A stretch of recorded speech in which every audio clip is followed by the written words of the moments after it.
Olá, bom dia! Está no ar o Redação Sport TV, hoje escalado com Tim Vickery, correspondente da BBC na América do Sul, crítico de cinema do jornal o Globo, Mário Abad, e o Sidney Garamboni, que é crítico do que, Garamboni? Bem-vindo ao Redação. Crítico dos críticos. Crítico dos críticos. Gostei. Boa, os críticos também precisam de críticos. Não é? Verdade. Gostei. Boa, Garamboni. Tem guarda de guardiões. Não, então essa é boa também, você vai gostar, Tim. Eu sou crítico de automóveis, eu sou um autocrítico. Meu Deus, começou cedo hoje, hein?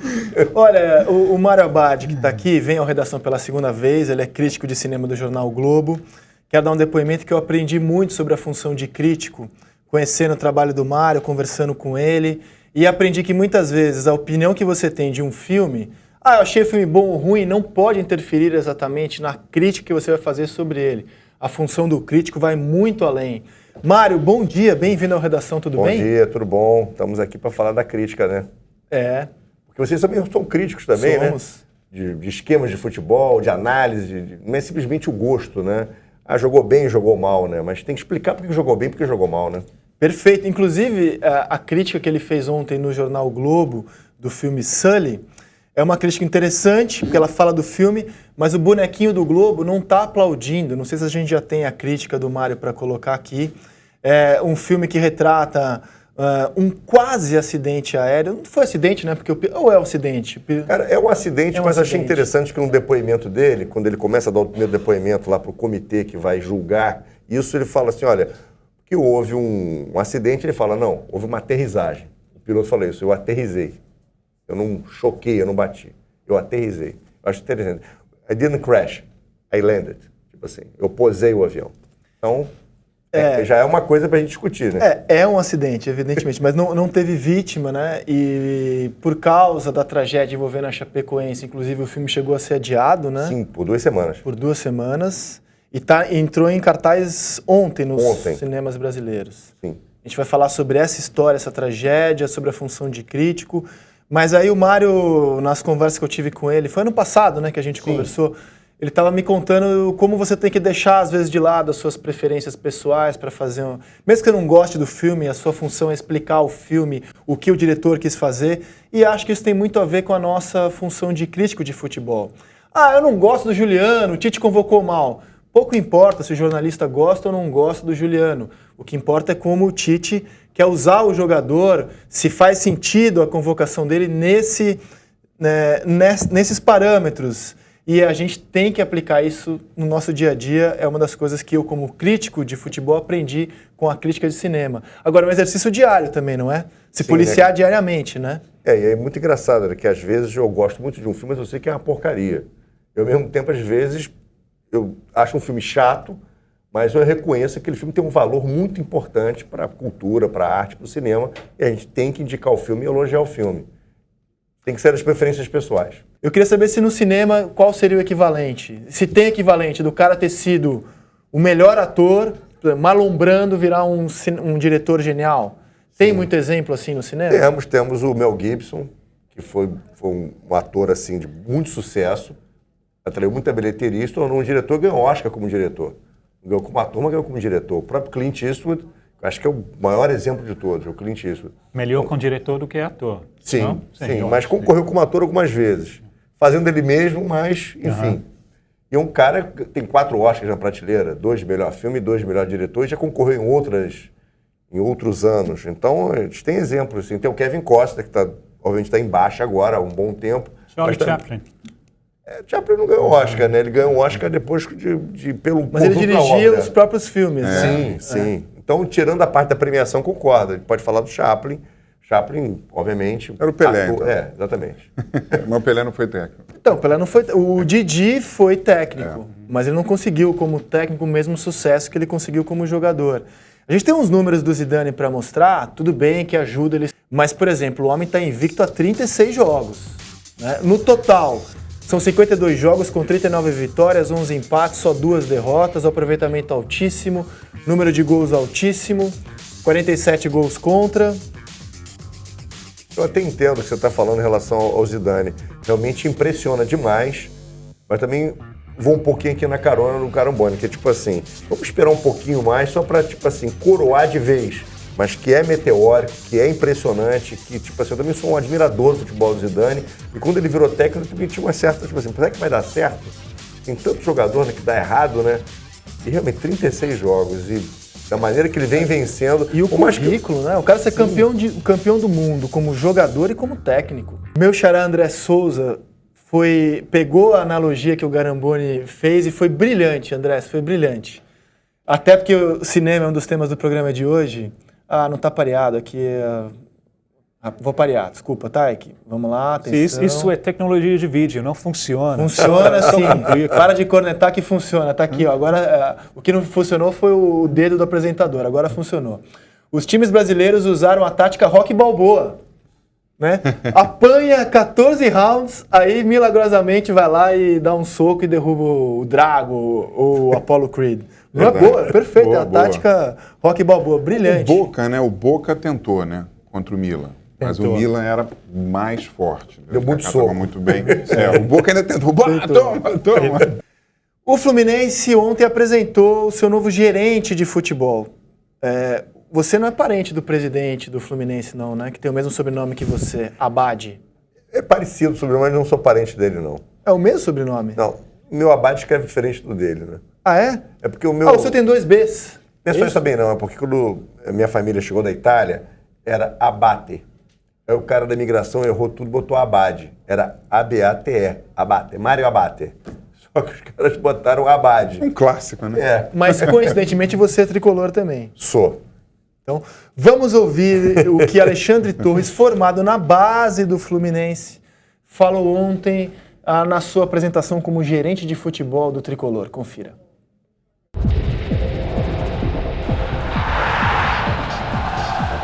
Minha atividade tem que ser no futebol, eu não sei fazer outra coisa. Já fui jogador, já fui auxiliar técnico, já fui dirigente, já fui empresário, já fui olheiro. Já fui representante de times do exterior aqui no Brasil, já trabalhei também como olheiro da CBF, então minha vida, minha carreira é dentro do futebol, e agora estou tendo essa oportunidade, me sinto preparado, não acredito nessa história de se queimar jogador, o jogador tem que se provar dentro de campo, a gente tem confiança no trabalho que está sendo feito em Xerém, e eu acho que os jogadores têm que ser aproveitados aqui dentro do... Bom, perfeito. O que o Tricolor pensa, se é que pensa alguma coisa, da chegada de Torres como gerente de futebol? Eu espero que dê certo, né, cara? Porque esses 2 mandatos anteriores aí do Peter Sims foram horrorosos, né?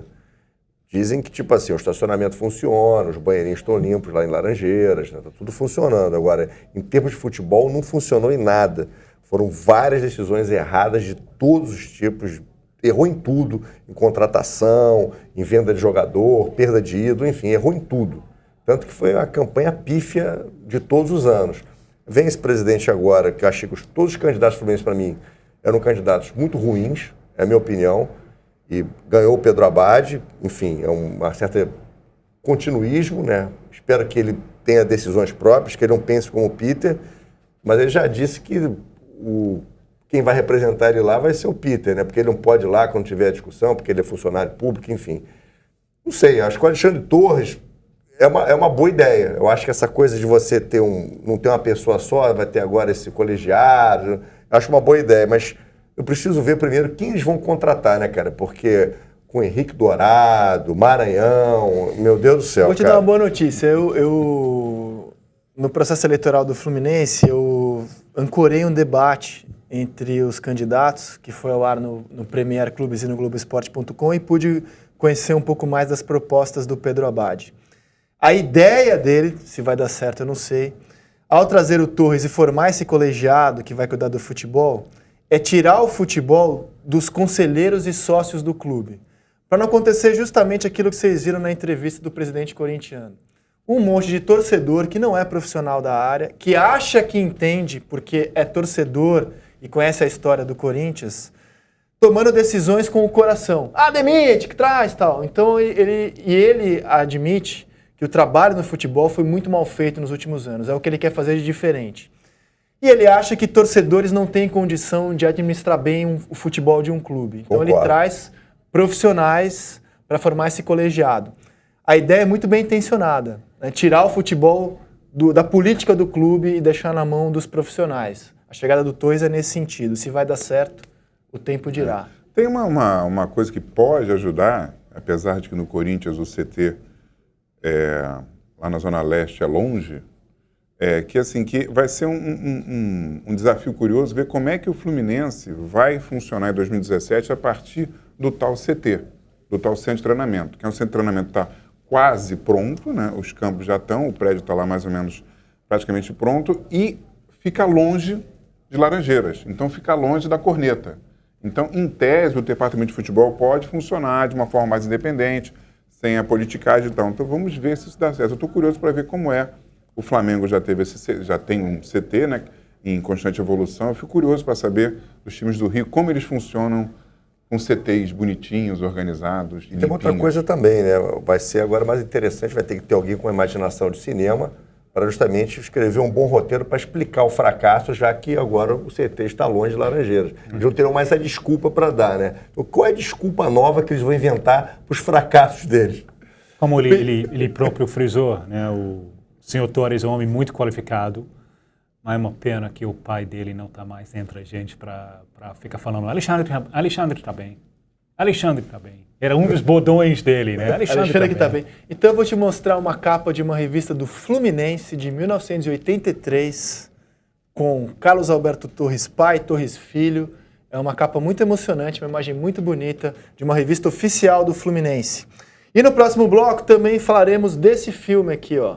Sully, o herói do Rio Hudson. Piloto interpretado por Tom Hanks. O filme que estreou ontem trata de um acidente aéreo que não virou tragédia e é tema do próximo bloco. Redação volta já já. Redação está de volta com Tim Vickery, Mário Abad, Sidney Garamboni, vocês conosco pela internet. Eu havia prometido mostrar a revista do Fluminense de 1983. Eu não tenho ela em mãos aqui, porque eu presenteei a família de Carlos Alberto Torres com ela. No programa eu mostrei, ó. Olha que capa bonita. O pai e o filho. Né? O Torres filho estava com 17 anos e se formando ainda na base do Fluminense. E a matéria dizia que ainda era muito cedo, com 17 anos, para ele subir para o profissional. Eram outros tempos. Ele tinha ainda que ralar um pouco mais, tal, até se juntar ao time do Fluminense. Que era muito bom naquele começo dos anos 80, diga-se de passagem. Sabe que eu acho um elogio aqui ao Torres, alguns grandes craques? Eu acho incrível esses craques, que eles são tão bons, no sentido dentro e fora de campo, que eles atravessam clubes, né? Então você fala do caso Alberto Torres, que tem uma história linda no Botafogo, no Santos, no Fluminense, no Flamengo. Você no conversa Cosmos. E que você conversa com esses torcedores, eles se sentem, não. O Torres, ele é tricolor. Não. O Torres, ele é botafoguense. Não. Então isso é muito legal, né?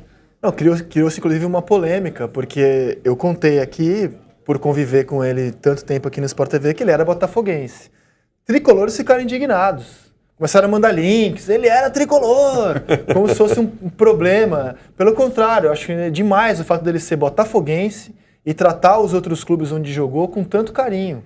Santos, Fluminense, mostrar o quanto ele gostava e respeitava o futebol. Que saudade daquela época, hein? Podia voltar no túnel do tempo e botar aqueles jogadores para jogar hoje pelo Fluminense, né? O Torres e o Torres Filho, mas enfim. Temos que aturar hoje em dia Gum, entendeu? O Ayrton Silva, pelo amor de Deus. Os tricolores futebol é maravilhoso, são um dos maiores cornetas de torcedores no Brasil, não são, cara? Futebol é bom demais. Assim, não. Aproveitando o gol. Mas eu tô errado, fala sério. Não sei. O Gum é campeão brasileiro, não é? Top Gum. Cinema, né? Top Gum. Cinema agora. Vamos rodar o trailer do filme Sully, o herói do Rio Hudson, e vocês vão entender por que falaremos dele hoje aqui no Redação. Confira. Cactus 1549, runway 4, clear for takeoff. Sully, we're kilo.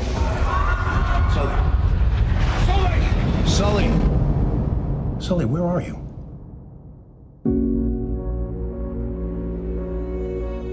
No one warned us. No one said you were going to lose both engines at a lower altitude than any jet in history. This was dual engine loss at 2,800 feet, followed by an immediate water landing with 155 souls on board. No one has ever trained for an incident like that. Our job is to investigate how a plane ended up in the Hudson River. On the Hudson.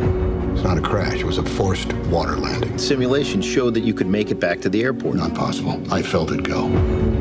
My aircraft. Your aircraft. I want you to know I did the best I could. Of course you did. You saved everyone. People call you a hero. I don't feel like a hero. Show us your cake, Super Seller! There's been too much talk in the press already. I'm overwhelmed by all this attention. The left engine was still operating. What if I did get this wrong? What if I endangered the lives of all those passengers? I got an A320 diving for the river. You did everything you could. It was more than enough. When was your last drink, Captain Sollenberg? Have you had any troubles at home? This is the captain. Brace for impact. What? Brace, brace, brace! Heads down, stay down! There were 155 people on that plane. Brace, brace, brace! You were one of them. Stay down! Over 40 years in the air, Brace, brace! but in the end, I'm going to be judged on 208 seconds. Need a count, passengers and crew. Is anyone still here?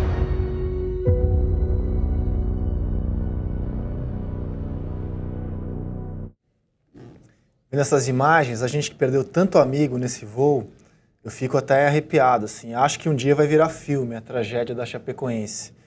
Que teve um final muito diferente dessa, porque todos se salvaram. Vamos colocar aqui a crítica que o Mário Abad escreveu para o Jornal Globo, foi publicada ontem, dia da estreia do filme. E o bonequinho está sentado, ele não está aplaudindo. O curioso é que você lê a crítica que você escreve, Mário, e dá muita vontade de ver o filme, mas o bonequinho está sentado. Como é que você explica essa contradição? Eu não acho a contradição, acho que as pessoas começaram a diminuir o bonequinho sentado. Se você parar para pensar, o bonequinho sentado é uma nota 3 de 5. É uma grande Quais nota. são os critérios? É bonequinho aplaude em pé, bonequinho aplaude sentado? Ele assiste o filme. Ele quer esse caso, ele exatamente, assiste o filme. Ou ele dorme ou ele sai embora do cinema. Então ele está um espectador atento assistindo o filme. Ele está tenso vendo o filme. Quando ele aplaude, ou sentado ou em pé, é porque existem outros elementos, outras coisas que fazem ele aplaudir. Eu acho que no Clint Eastwood é um grande filme, é muito bem dirigido, mas eu acho que ele comete um pouco do erro de demonizar o NTSB, que é o National Transport Board, que fez essa avaliação, que faz o julgamento, né? Então você tem um acidente aéreo... Conta a história do acidente, antes de mais nada, porque a maioria das pessoas, acredito, não conhecem esse acidente. Foi o seguinte, o avião tinha acabado de decolar do aeroporto de LaGuardia, em Nova York, e aí um bando de gansos canadenses estava em pleno voo também e se chocam com as turbinas do avião.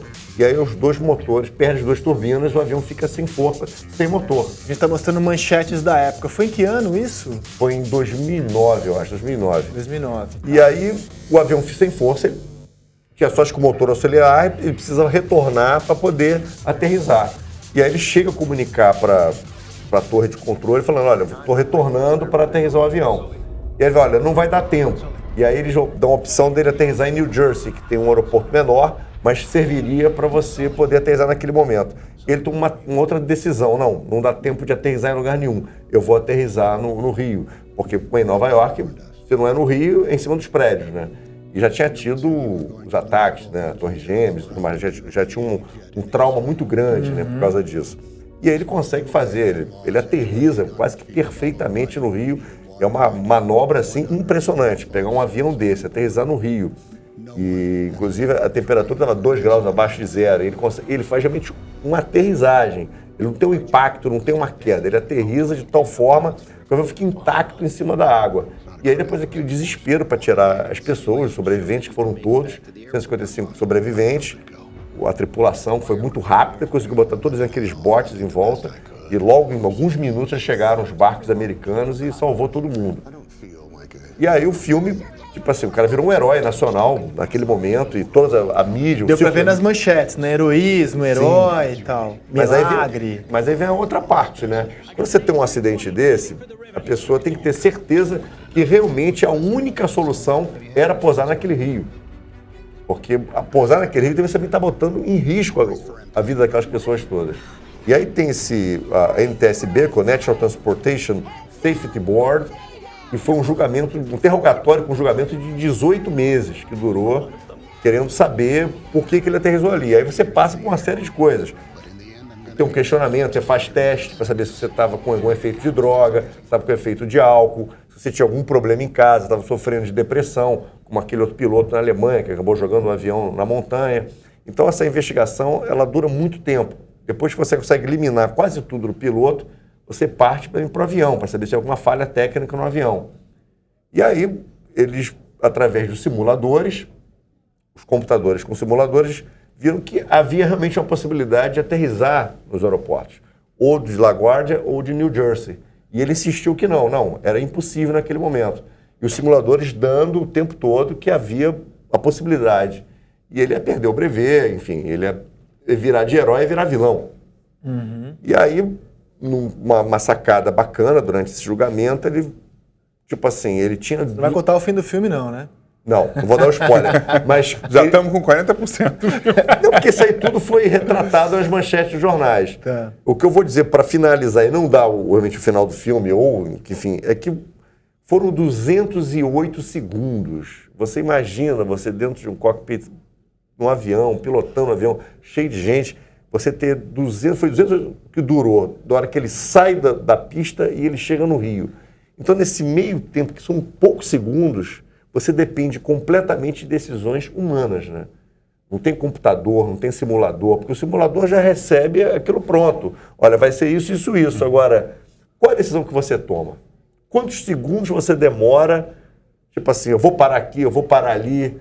E você... É nessa hora que o cara vira um herói, né? Hoje o Rui Castro escreve um texto muito bonito na Folha de São Paulo sobre o momento da tragédia lá na região de Medellín, porque ao contrário desse voo, quando o piloto avisa, prepare-se para o impacto, e pelos relatos que a gente tem dos sobreviventes, no voo da Chapecoense ninguém sabia de nada, ninguém foi preparado para nada, só a tripulação que tinha conhecimento da tensão e do que acontecia naquele momento. E o Rui faz uma reflexão sobre isso, né? Muitos dos que perderam a vida ali nem se deram conta que iam perder a vida ali, que pode ser um alívio para os familiares, para as pessoas, que eles não sofreram aquela agonia, foi o impacto e adeus. E esse filme chegou a ser adiado em 2 semanas para não estrear justo no momento do impacto, da comoção do voo da Chapecoense. Porque ele estreava na mesma semana, 3 dias após o impacto dessa tragédia, né? E aí você começa a pensar, tipo assim, né? Nós temos o piloto lá boliviano, a gente não sabe o que passou na cabeça dele, porque ele não sobreviveu, mas a gente tem uma certa ideia, né? Nos minutos, não foram nem segundos, nos minutos que ele tinha para tomar uma decisão, e tomou todas as decisões erradas possíveis, né? Voltando ao filme, quem assistir ao filme vai ter muita ligação, certamente, com o acidente, eu imagino. Vai, porque a gente vê, assim, 2 pessoas diferentes, né? Tudo que a gente já leu sobre o que aconteceu no acidente do Chapecoense e as decisões desse piloto, né? Eu acho assim, fantástico. Eu acho que o que diferencia, assim, das pessoas que a gente pode chamar de heróis, ou pessoas abençoadas, né? São aqueles poucos segundos que você toma uma decisão e essa decisão vai salvar uma porção de gente, né? Então não tem como a gente não associar. E eu acho interessante também, uma coisa que eu coloco na crítica, que o que atraiu o Clint Eastwood a esse projeto não foi assim um espetáculo da aterrissagem, que realmente é um espetáculo. Poxa, como é que o cara conseguiu fazer aquilo, parar no Rio, aterrissar no Rio, né? Porque ele não joga o avião no Rio, ele aterrissa o avião no Rio. O avião vai aterrissando devagarzinho, não tem aquele impacto. Se ele bate de frente também, quebra tudo. Então, o que atraiu o projeto não foi o espetáculo, mas sim o que aconteceu depois e o que o sistema, né? Como é que o sistema lida com isso, né? Até quando você faz uma coisa certa, você tem que enfrentar o sistema, que é um tema preferido.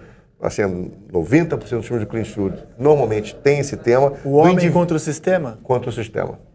Inclusive os filmes de esporte, que tem esporte como pano de fundo, Menina de Ouro, Invictus, por exemplo? Sim, no caso do Invictus, Nelson Mandela, né? Eu acho que até quando vocês estavam citando o Rocky Balboa, até o Rocky Balboa, né? Você sempre vê assim como é que aquela pessoa é tratada dentro daquele ambiente, né? E mais que você acerte às vezes, você tem que enfrentar esse sistema, né? E eu acho que o que causou, inclusive, uma das causas para mim desse acidente do Chapecoense foi o sistema, né? O capitalismo, né? O cara pensando tanto no dinheiro, que ele tomou as decisões completamente erradas desde o começo, quando ele já levanta a voo para ir para lá. Já está errado a partir dali. Porque tem um sistema, né? Você tem que fazer aquilo, você vai falir a empresa, você precisa do dinheiro. Eu lembrei de um filme, não sei se, já que trabalha muito essa questão do inquérito em cima do piloto, aquele O Voo. O Voo, exatamente. Ele tem uma semelhança, uma convergência com esse? Ali é pelo outro ângulo, né? E é uma história fictícia ali, né? Ali é uma história fictícia. É um piloto que justamente tem um problema com drogas, problema de alcoolismo, de bebida, e ele toma a decisão certa, mesmo por efeito daquilo tudo, e salva todo mundo. Mas tem que pagar o preço, porque ele estava... E, tipo assim, o acidente não foi por causa disso. E as drogas e a bebida não atrapalharam a decisão dele de tomar a decisão certa. Então é pelo outro lado, né? E já me despeço também dos amigos aqui no estúdio. Tim Vickery, um grande abraço para você. Valeu, e até obrigado. Semana que vem contamos com você aqui no Redação, Tim? Férias não existe na minha vida, infelizmente. Então até semana que vem. Mário, obrigado pela sua participação. Grande abraço, até a próxima. Muito obrigado, valeu. Dica cultural do fim de semana, então, Sully, o herói do Rio Hudson? Sim, vão assistir o filme que é bacana. Tá bem. Começou Star Wars também, né? Pra quem é muito louco. Garamboni, grande abraço pra você. Semana que vem conto com um amigo aqui no Redação? Semana que vem folga natalina. E Pode ser no Réveillon? Réveillon, então tá bom. No Réveillon.